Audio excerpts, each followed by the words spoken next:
தென்னாடுடைய சிவனே போற்றி, எந்நாட்டவர்க்கும் இறைவா போற்றி, காவாய்க்கனக திரளே போற்றி, கைலை மலையானே போற்றி போற்றி. எல்லாம் வல்ல சிவனை வணங்கி உலகெங்கும் ஆளும் அத்துணை மகர ராசி நண்பர்களுக்கும் உங்கள் ஜோதிடர் ஆய்வாளர் கோவை குருமூர்த்தியின் இனிய வணக்கம்.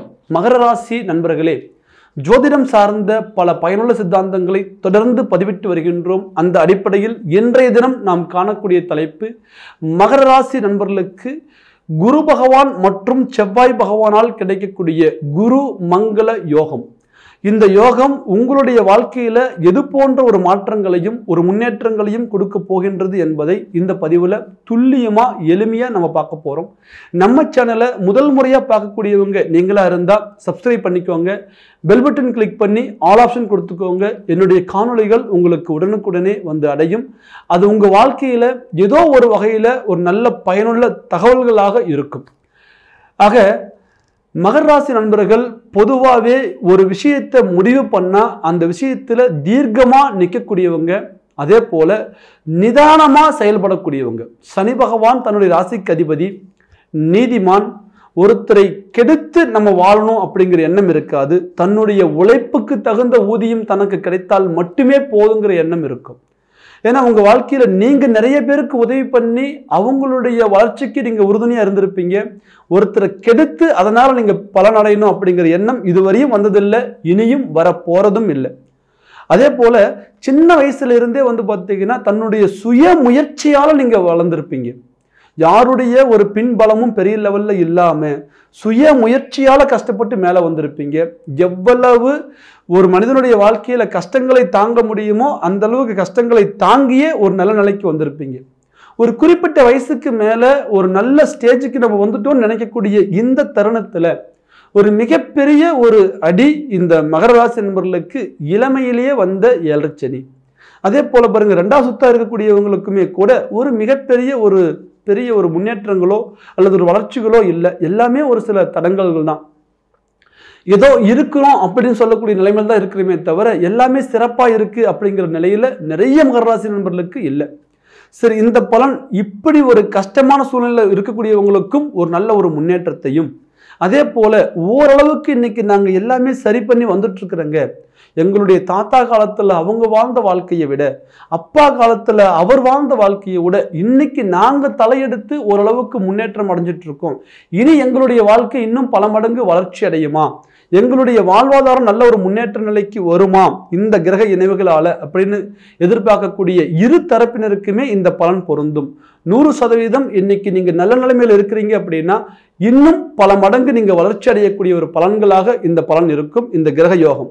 அதை தாண்டி ரொம்பவும் பின்தங்கிய நிலையில் இருக்கிறோம், இதிலிருந்து படிப்படியாக எங்களுக்கு ஒரு முன்னேற்றம் கிடைச்சிருமா, எல்லாத்தையும் இழந்துட்டோம், மீண்டும் நாங்கள் ரீஎன்ட்ரி கொடுத்துருவோமா நினைக்கக்கூடியவங்களுக்கு ஒரு அற்புதமான ஒரு ஏணிப்படியாக இருக்கக்கூடிய ஒரு கிரக இணைவு தான் இந்த கிரக இணைவு. தன்னுடைய ராசிக்கு அதிபதி சனி பகவான் தனக்கு எவ்வளவு உன்னதமான பலனை கொடுத்தாலும் கூட சனி பகவான் நீதிமான். அதனால தான் செய்யக்கூடிய சுப பலனாக இருந்தாலும் அசுப பலனாக இருந்தாலும் தனக்கு கொடுத்தே தீர்வாருங்கிற கட்டாயத்தின் அடிப்படையில் இந்த 5 வருட காலகட்டம் மிகப்பெரிய ஒரு படிப்பினை, மிகப்பெரிய ஒரு போராட்டம். குறிப்பா ஜென்மத்திலிருந்து விலகினத்துக்கு அப்புறம் ஓரளவு மனசுக்கு ஒரு தெளிவு, ஆனா இருந்தாலும் பெரிய லெவல்ல வளர்ச்சிகள் அப்படிங்கிற அளவுக்கு இல்லை. ஸோ அப்ப இந்த நேரத்துல பாருங்க, தன்னுடைய ராசிக்கு 4ஆம் பாவகத்தையும் அதே போல 11ஆம் பாவகம் என்று சொல்லக்கூடிய லாபஸ்தானத்தையும் இயக்கக்கூடிய செவ்வாய் பகவான் குரு பகவானுடன் இணைகின்றார். குரு பகவான் உங்களுக்கு 3-12 இந்த இணைவு உங்களுடைய ராசிக்கு 5ஆம் பாவகம் என்று சொல்லக்கூடிய பஞ்சமஸ்தானத்தில் நடக்கின்றது.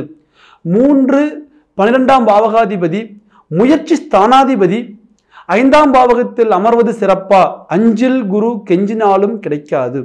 இது ஒரு அருமையான ஒரு வாய்ப்பு. அதே நேரத்தில் 4ஆம் பாவகாதிபதி செவ்வாய் பகவான் இணைவது மிகவும் சிறப்பு. குருவும் செவ்வாயும் இணையும் பொழுது குரு மங்கள யோகம். சரி, இந்த குரு பகவானுடன் செவ்வாய் பகவான் இணைந்து அவர் பார்க்கின்ற ஸ்தானங்கள்னு பார்த்தீங்கன்னா தங்களுடைய ராசிக்கு 8ஆம் பாவகத்தை பார்க்கிறார், அஷ்டமஸ்தானத்தை பார்க்கின்றார். செவ்வாய் பகவான் வலிமை பெற்று 8ஆம் பாவகத்தை பார்ப்பதன் மூலம் மிகப்பெரிய போராட்டங்கள்ல இருந்து வெளியில வருவீங்க. எனக்கு குறிப்பா தொழில் முறை ஒரு போராட்டமா இருக்கு, ஒரு எதிர்நீச்சலா இருக்கு, ஒரு சின்ன ஒரு கம்பெனியா இருந்து ஆரம்பிச்சோம், இன்னைக்கு மிகப்பெரிய லெவல்ல அதை வளர்த்து கொண்டு வந்தோம், ஆனா இன்னைக்கு எங்க கைவிட்டு போயிருமா, பல நாள் உருவாக்கி கொண்டு வந்த இந்த தொழிலை நம்ம இழந்துருமா, விட்டுருவோமா அப்படிங்கிற ஒரு மனக்குழப்பம் இருக்கு அப்படிங்கக்கூடியவங்களுக்கு 100% உங்களுடைய தொழில மறுபடியும் நீங்க ரீஎன்ட்ரி கொடுப்பீங்க. அதே போல தொழில் முறையில நல்ல வளர்ச்சிகள் இருக்குமா, அது சிறு தொழிலாக இருந்து பெரிய ஒரு கம்பெனி, பெரிய ஒரு நிர்வாகமாக இருந்தாலும் சரி, உங்களுடைய தொழில் முறையில பல மடங்கு மாற்றங்களை கொண்டு வருவீங்க. எதிரிகளை வெல்வீர்கள். காரணம் என்ன கேட்டீங்கன்னா, 8ஆம் பாவகம்ங்கிறது நெகட்டிவான பிளேஸ். தனக்கு எந்தெந்த வகையில் எல்லாம் தடங்கள் உருவாக்க முடியுமோ, எந்தெந்த வகையிலெல்லாம் தனக்கு சிக்கல்களை கொடுக்க முடியுமோ, இந்த எல்லா விதமான சிக்கல்களை உருவாக்கக்கூடிய ஒரு இடம் 8ஆம் பாவகம். 8ஆம் பாவகம் கண்டம், அவமானம், நஷ்டம், முடக்கம். ஸோ இந்த 8ஆம் பாவகத்துக்கு செவ்வாய் பகவானுடைய பூர்ண பார்வை இருப்பதனால 90% உங்களுடைய நெகட்டிவ்கள் இருந்து நீங்க வெளியில வருவீங்க. உங்களுக்கு ஒரு புதிய ஒரு வேகம் உருவாகும், தன்னால முடியும் அப்படிங்கிற ஒரு தைரியம் கிடைக்கும். உங்களுடைய நெகட்டிவ்கள் விலகும் போது உங்களுக்கு கிடைக்கக்கூடிய ஒரு அற்புதமான வளர்ச்சி பலன்கள் இந்த நேரத்தில் உருவாகும். சரியாக 45 நாட்கள். இந்த 45 நாட்கள் நீங்கள் எதை சார்ந்த ஒரு முயற்சிகள் எடுத்தாலும் அந்த முயற்சிகள் உங்களுக்கு சாதகமாக அமையும். குறிப்பா தொழில் முறையில நல்ல ஒரு முன்னேற்றத்தை கொடுக்கும். அதை தாண்டி 8ஆம் பாவகம் மைனஸ் ஆகும் பொழுது நமக்கு பொருளாதார நிலையில நல்ல ஒரு வளர்ச்சிகள் கிடைக்கும். ஏன்னா அதுதான் நஷ்டம். எவ்வளவு நம்ம இதுவரை இழந்தமோ அந்த இழப்புகளை சரி பண்ணக்கூடிய ஒரு காலகட்டமாக இப்ப இந்த ஒரு 45 நாள் செயல்படும். இந்த நேரத்தில் பாருங்க, ராசிக்கு அதிபதி சனி பகவானும் வக்ர நிலையில் இருக்கின்றார். தனஸ்தானத்தில் சனி பகவான் வக்ரம், அவரது பார்வையின் மூலம் இருக்கக்கூடிய தடங்கல்களும் நமக்கு விலகுது. அதே நேரத்தில் ஏன்னா 8ஆம் பாவகத்துக்கு சனி பகவானுடைய வக்ர பார்வையும் உண்டு, செவ்வாய் பகவானுடைய பார்வையும் உண்டுங்கிறதுனால 90% உங்களுக்கு ஒரு அற்புதமான மேன்மைகள் கிடைக்கும். குறிப்பா மண் சார்ந்த தொழில் செய்யக்கூடியவங்களுக்கு, அது விவசாயமாக இருக்கலாம், ரியல் எஸ்டேட்டாக இருக்கலாம், பில்டிங் கன்ஸ்ட்ரக்ஷனாக இருக்கலாம், மண் சார்ந்த தொழில் செய்யக்கூடியவர்களுக்கு ஒரு மிகப்பெரிய ஒரு மாற்றத்தை உருவாக்கும். அதே போல கனரக வாகன ஓட்டுநர்கள் அல்லது கனரக வாகன உரிமையாளர்கள் இவங்களுக்கு மிகப்பெரிய ஒரு மாற்றத்தையும் ஒரு வளர்ச்சியையும் கொடுக்கும். அதே போல அரசு துறையில் உள்ளவர்கள், அரசாங்கத்துறையில் உள்ளவர்களுக்கு மிகப்பெரிய ஒரு வளர்ச்சியையும் ஒரு பதவி உயர்வுகளையும் கொடுக்கும்.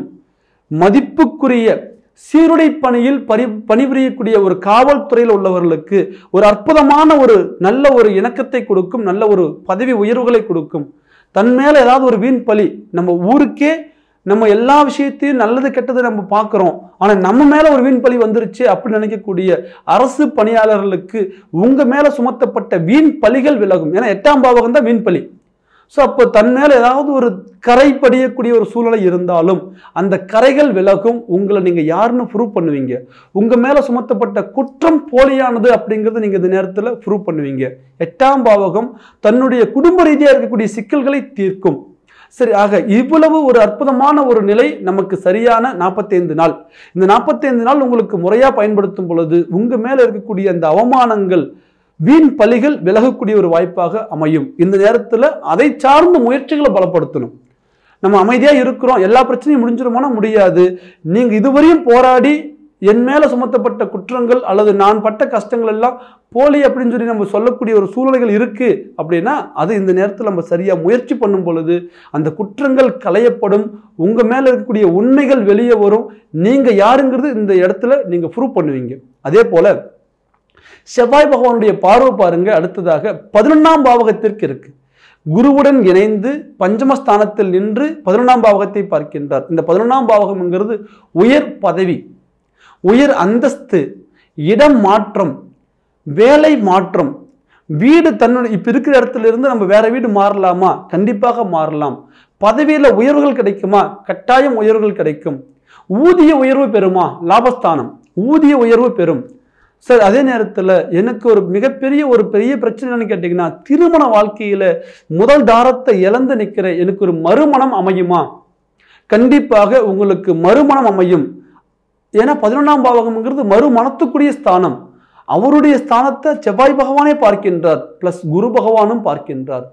அப்போ மறுமணங்கள் அமையும். அதை தாண்டி இந்த நேரத்தில் மூத்த சகோதரருக்குள்ள பிரச்சனைகள் தீரும். செவ்வாய் பகவான் இளைய சகோதரகாரகன், 11ஆம் பாவகம் என்பது மூத்த சகோதர ஸ்தானம். அப்போ அந்த அண்ணன் தம்பி உறவு முறைகளுக்குள்ள உள்ள சிக்கல்கள் தீரும். நிறைய பேருக்கு பாருங்க, குடும்பத்துல இந்த சொத்துக்களால அண்ணன் தம்பியே அங்கும் பங்காளிகளா மாறி அண்ணன் மேல தம்பி வழக்கு போடுறது, தம்பி மேல அண்ணன் வழக்கு போடுறது, சொத்துக்காக தேவையில்லாத பிரச்சனைகளை உருவாக்கிக்கிறது.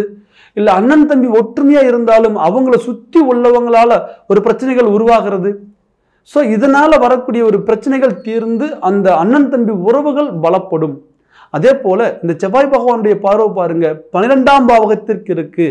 மகர ராசி நண்பர்களே, நாங்க பலவிதமான பொருள் சேதாரத்தை உருவாக்கணும், ஆனா ஒரு காரியம் கூட நல்லதுக்காக அந்த பொருள் போய் சேரல, நல்லதுக்கான விரயங்கள் பண்ணல, சுப விரயங்கள்னு நாங்க எதுவுமே செய்யல, எல்லாமே மருத்துவ செலவு, தேவையில்லாத கடனுக்கு வட்டி கட்டணும், அடுத்த இடத்துல பணத்தை போட்டு இழந்தோம், ஒன்று கூட எங்களுக்குன்னு ஒன்று உருவாக்கி வச்சுக்க முடியல, அப்படி உருவாக்குனது எல்லாமே சிக்கல்ல இருக்குன்னு நினைக்கக்கூடியவங்களுக்கு சுப விரயங்கள் இந்த நேரத்தில் உருவாகும்.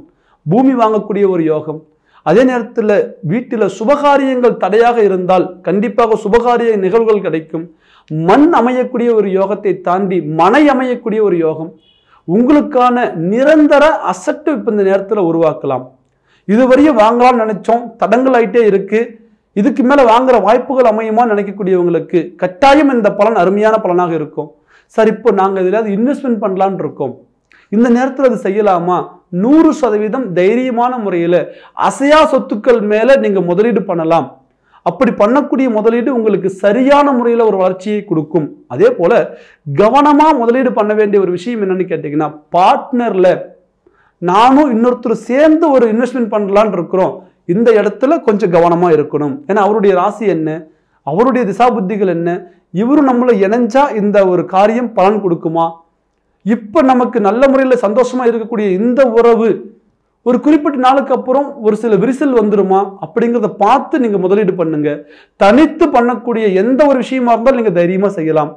கூட்டு சேர்ந்து பண்ணக்கூடிய ஒரு சில விஷயங்கள் கொஞ்சம் கவனமா எடுத்துக்கோங்க. அதே போல தன்னுடைய வாழ்க்கையில ஒரு மிக அருமையான முறையில ஒரு சில அயல்நாடு பயணங்கள் சரியான முறையில் அமையும். வெளிநாடு போகணுங்கிறது என்னுடைய கனவு, ஆனா அது போக முடியல, அதுக்காக எல்லா விதமான முயற்சி எடுக்கிறோம், தடங்கள் ஆகுது, கண்டிப்பா பயணம் பண்ணுவீங்க. உங்களுக்கான ஒரு உத்தியோகத்தை அந்த இடத்துல அங்கீகாரத்தில் உட்காருவீங்க. அதை சார்ந்த வளர்ச்சிகள் உங்களுக்கு அருமையான முறையில் கைகூடும். சார் ஆல்ரெடி நாங்கள் வெளிநாட்டில் இருக்கிறோம், ஆனால் எங்களுடைய வாழ்க்கை சரியில்லை, ஏதோ ஒரு வகையில் நாங்கள் தடுமாறுறோம். சரி வெளிநாடுன்னு இருந்தாலே கஷ்டம்தானா? கண்டிப்பாக கிடையாது. ஒரு சிலர் இதே மகராசியில் பிறந்தவங்க வெளிநாட்டில் இன்னைக்கு நல்ல நிலைமையில் இருக்கிறவங்களும் இருக்கிறீங்க. திசா புத்திகள் காரணம், சுய ஜாதகம் காரணம். ஸோ வெளிநாட்டில் இருந்து கஷ்டப்படக்கூடிய ஒவ்வொரு மகர ராசி நண்பர்களுக்கும் இந்த தருணம் ஒரு நல்ல ஒரு மாற்றத்தை கொடுக்கும். ஏன்னா 11ஆம் பாவகம் + 12ஆம் பாவகம் இது ரெண்டுமே அயல்நாட்டை குறிக்கக்கூடிய ஒரு கிரகம், லாபஸ்தானம் என்று சொல்கின்றோம். அப்போ ஒரு நல்ல நிலையில வளர்ச்சிகள், ஒரு முன்னேற்றங்கள், பொருளாதார மேன்மைகள் கிடைக்கக்கூடிய ஒரு அற்புதமான ஒரு வாய்ப்பாக இருக்கும். மகர ராசி நண்பர்களே, சனி பகவான் வக்ர நிலையில் இருப்பதுடன் இந்த குருமங்கள யோகம் கிடைக்க பெறுவதால உங்களுடைய வாழ்க்கையில நிறைய மாற்றங்களை நீங்க சந்திச்சு கொண்டு வருவீங்க. இந்த சங்கமம் 5ஆம் பாவகத்தில் நடப்பதால பெற்ற பிள்ளைகளுக்கும் நல்ல ஒரு முன்னேற்றம். மகர ராசி நண்பர்கள் கடந்த காலகட்டத்தில் தன்னுடைய குடும்பத்துல குழந்தைகளாலேயே நிறைய பிரச்சனைகள் சந்திச்சிங்க. அவங்க நமக்கும் ஏகப்பட்ட கருத்து வேறுபாடு இருந்தது. நம்ம சொல்றது ஒண்ணு, அவங்க செய்யறது ஒண்ணு, நல்ல இணக்கம் இல்லை, அவங்களுடைய வளர்ச்சிகள் சரியான முறையில் இல்லை, அவங்களுடைய முன்னேற்றங்கள் சரியான முறையில் இல்லை, அவங்களுக்காக நம்ம எடுத்த முடிவும் தப்பா போச்சு, நம்ம சொல்றது கேட்காம அவங்களும் ஒரு சில இடத்துல தவறுகள் பண்ணாங்க. இவங்களுடைய வளர்ச்சி நல்ல முறையில் இருக்குமா, குழந்தைகளுடைய எதிர்காலம் நல்லா இருக்குமா, ஒவ்வொரு நாளும் அவங்களுடைய ஒரு குழப்பம்தான் என்னுடைய மனசை பெருசா ரணமா உறுத்திட்டு இருக்கு அப்படி நினைச்சு வருத்தப்படக்கூடிய ஒவ்வொரு பெற்றோர்களுக்கும் உங்களுடைய குழந்தைகளுக்கு ஒரு மிகப்பெரிய ஒரு வாய்ப்புகள் உருவாகும். இந்த 45 நாள் முறையா இந்த 45 நாள் நீங்க பயன்படுத்தும் பொழுது தொழில் முறையிலையும் பொருளாதாரத்திலையும் கடன் சுமையிலிருந்து விலகி வரதும், நிரந்தர சொத்துக்கள் வாங்குறதும், இருக்கக்கூடிய சொத்துக்கள் இருக்கக்கூடிய ஒரு பிரச்சனைகள் தீர்க்கிறதும், வழக்குகள்ல இருந்து வெளியில வரதும். ஏன்னா 8ஆம் பாவகம் வழக்கு, தேவையில்லாத பிரச்சனைகள். ஸோ அந்த மாதிரி ஒரு வீண் பழியிலிருந்து விலகி வரதும், பதவி உயர்வுகள் கிடைக்கிறதும் ஒரு அற்புதமான ஒரு பலனாக இருக்கும். இந்த நேரத்தில் நீங்க பார்த்துக்க வேண்டியது உங்களுடைய சுய ஜாதகம் சாதகமாக இருக்கின்றதா. மகர ராசி நண்பர்களே, கோச்சார பலன் என்பது சந்திரனை பேஸ் பண்ணி தான் நம்ம சொல்றோம். ஆனா ஒரு ஜாதகத்துல முழு பலன் நம்ம தெரிஞ்சுக்கணும் அப்படின்னா லக்னத்தை பேஸ் பண்ணி பார்க்கணும். ஸோ அப்போ சந்திரனுக்கு குரு பகவான் 5ஆம் பாவகத்தில் இருந்தாலும் இவர் லக்னத்துக்கு என்ன பாவகத்தில் அமர்கிறார் என்றதை பெருசாக நம்ம பார்க்கணும். திசா புத்திகள் இப்போ நமக்கு சாதகமாக இருக்கா இல்லையாங்கிறது பார்க்கணும். அப்படி உங்களுடைய ஜாதகத்தை முழுமையான முறையில் ஒரு தடவை பார்த்து அதனுடைய முயற்சிகளை நீங்கள் பலப்படுத்துங்க. கட்டாயம் உங்கள் லைஃப் ஒரு நல்ல நிலைமைக்கு வரும். ஜாதகம் சாதகமாக இருக்கும் பட்சத்தில் கோச்சார பலனும் நமக்கு சாதகமாக வரும். இந்த தருணம் ஒரு மிகப்பெரிய ஒரு மாற்றத்தை கொண்டு வருவீங்க. இந்த ஏழச்சனையில் இழந்ததை மீண்டும் சம்பாதிப்பீங்க. பேர் கெட்டிருந்தாலும் பொருளாதாரம் கெட்டிருந்தாலும் மதிப்பு மரியாதை கௌரவம் அந்தஸ்து எந்த இடத்துல நீங்க பாதிக்கப்பட்டிருந்தாலும் ஒரு பதிலடி கொடுப்பீங்க. எதிரிக்கு முன்னாடி நீங்க ஜெயிச்சு காமிப்பீங்க. அப்போ இந்த நேரத்துல உங்களுடைய ஜாதகத்தை துல்லியமா பார்த்து நீங்க ஒரு முடிவு பண்ணுங்க. அப்படி துல்லியமா பார்க்கணும்னு நினைக்கக்கூடியவங்க கீழே இருக்கிற நம்பருக்கு ஃபோன் பண்ணுங்க. உங்களுடைய ஜாதகத்தை வாட்ஸ்அப் பண்ணுங்க. உங்களுக்கான பலன்களை நீங்க துல்லியமா தெரிஞ்சு இனி ஒவ்வொரு இலக்கும் எப்படி நம்ம பயணம் பண்ணணுங்கிறது நீங்க முடிவு பண்ணி உங்களுடைய முயற்சியை பலப்படுத்துங்க. நிச்சயம் நீங்க சாதிப்பீங்க. உங்க வாழ்க்கையில நல்ல ஒரு மாற்றங்கள் வரும். இந்த குருமங்கள யோகம் 45 நாள் உங்களுடைய வாழ்க்கையில நிறைய திருப்பு முனைகளை தர எல்லாம் வல்ல இறைவனை வேண்டி உங்களிடமிருந்து விடைபெறுவது உங்கள் ஜோதிடர் ஆய்வாளர் கோவை குருமூர்த்தி. நன்றி, வணக்கம்.